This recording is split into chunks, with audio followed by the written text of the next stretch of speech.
Okay, let's do a walkthrough. See the heating pump underneath the floor, bay window, there's damp all the way around, and then we have some across it as well. This is a new floor put down, and because it's laminate, it kind of half hides the moisture in the floor, but you can see the blue section just there. That is silicone as well, so let's indicate the moisture. So everything is covered. That is the water meter. See the whole way across here, up here, across there. So because this is new floor as well, we're going to struggle, but you can see the moisture present just across there as well. So it's basically going to come right at the edges of the laminate flooring. This is a, I want to say concrete base. If this is a timber floor, then it's definitely not ventilated. So that's downstairs. Thermal loss across the edges of the room. These are all dotted down. You can see the dots there, which you'll see the whole way around. Bathroom, we have got what looks like a damp patch on the side of this wall. Has some moisture. This has again been painted recently, so could be that. So we've got an open chimney down here, which is good. Damp patch just next to this window. All the external walls are suggesting damp. I think it's pretty good up here. Yep, no issues. Now we'll do a normal video. All of the render on the outside of this house done in sand and cement, from what I can tell. It might be a thin coat system. It does look like sand and cement though, but it's been painted. It's also been painted in a non-breathable paint. The bay windows, the pillars can always be rendered. They're not really too much of an issue, but unfortunately it has got staining and this has actually got moisture in it. All of this DPC line, that's absolutely fine. We have got the brick vents. This one's kind of been painted a bit too much. There's one missing from here. This one's relatively new.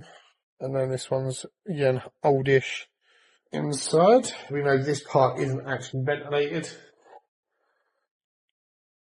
Further up towards the back. Living room is partly ventilated because it has going to have some air movement in it. Can't actually flow through the property as it wishes to. There will be moisture in every part of this, which then tracks up the walls. And this is going to be nearly the whole way round the ground floor. Not too many walls here that you can actually get to. And again, the floor, there's moisture in the floor. This, I believe, is either going to be an extension of a timber floor. I don't feel like it's got proper ventilation through here because the moisture in's here are also higher. We don't actually have brick vents. Number one, the ground level here is only just about high enough. We're going to have 150mm from the DPC line, which is here, to the ground level. Decking actually breaches the DPC level, so that could explain when there's moisture inside. Some of the windows have trickle vents. They are all double glazed. The bifold doors don't have any vents in at all either. Relative humidity is 61, creeping up a bit. 16.2 degrees in here at the moment, and the dew point is 8.8 degrees.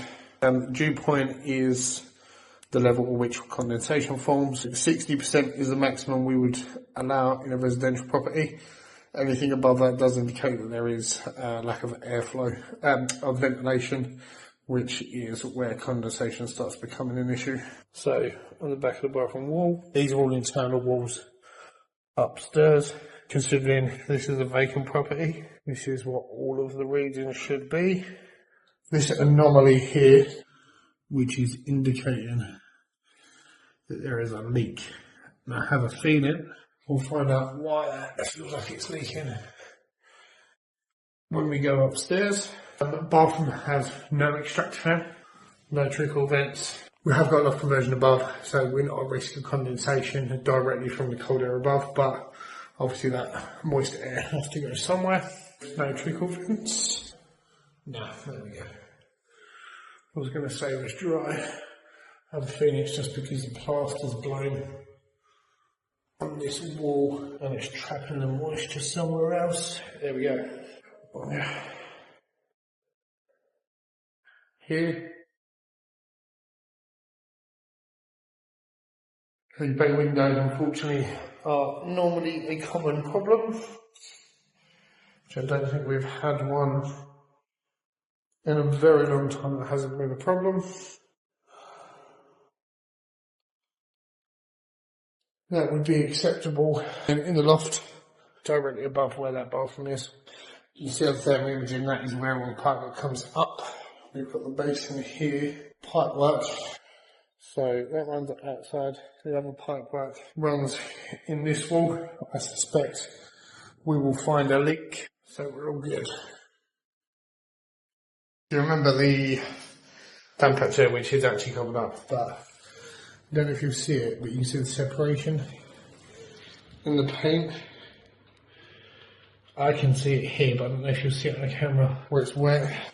Taro on the floor, and all the pipes run across underneath here, then up. I suspect there is a leak on the heating system because there is no mains water leak from the hot or cold.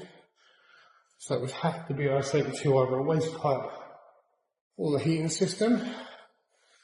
Now the waste pipes mostly run outside, but we're at 3.5 bar of pressure here, which means it's probably been topped up at some point, and that's what makes me believe it's going to be a central heating pipe leaking in that wall somewhere.